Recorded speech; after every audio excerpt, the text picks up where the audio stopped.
These guys are never going to quit, huh?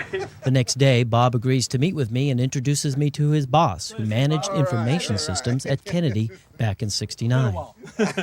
Because if you remember, the S4 stage had to stay connected to it, put it in Earth orbit until they were ready to aim it to the moon, and the S4 stage was still a booster. It then directed it toward the moon. We had antennas that were watching the spacecraft. In fact, we can go get you the man who the antenna man is. Hey, tell me. Do you know the antenna man? Oh, we know the antenna man. So he'll know the data was coming from the antenna, right? He was the one tracking it. That was his job. Hey, that was the man. He was in control of the antenna site. They're looking for people to say, how do you know that thing went to the moon? Because apparently there's been some books written that says it never went like that.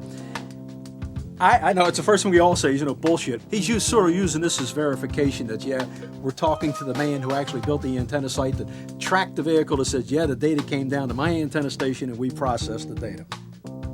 We're off to see Frank Byrne, the antenna man. He must have gone back taking a nap. Hi. No, we just went ahead and ate, and he's probably 3 sheets to the wind. Frank has tossed back a few drinks prior to my arrival. I think I'm going to wind up talking to you, too. We tracked the first satellite in the world. We tracked the first everything that went to the moon, everywhere. This was one of the antennas that we received telemetry data from the spacecraft. Yeah, you could, I guess you could simulate it, but it wasn't simulated. It was real life data.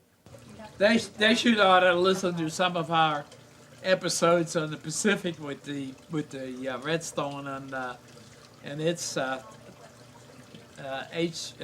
hydrogen bomb stuff. And what were you guys? And what happened? Well, we're gonna test a hydrogen bomb and a damn missile.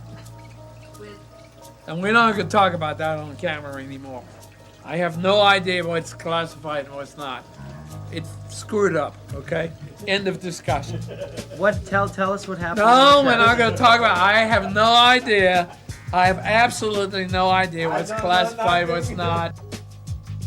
Newly declassified film footage reveals what Frank was talking about.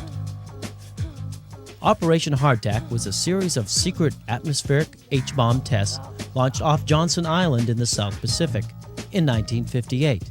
And it turns out there was an accident. The rocket, armed with a nuclear device, lost control and exploded 6 miles above the island. As you can see here, the people in the bunkers were not expecting this.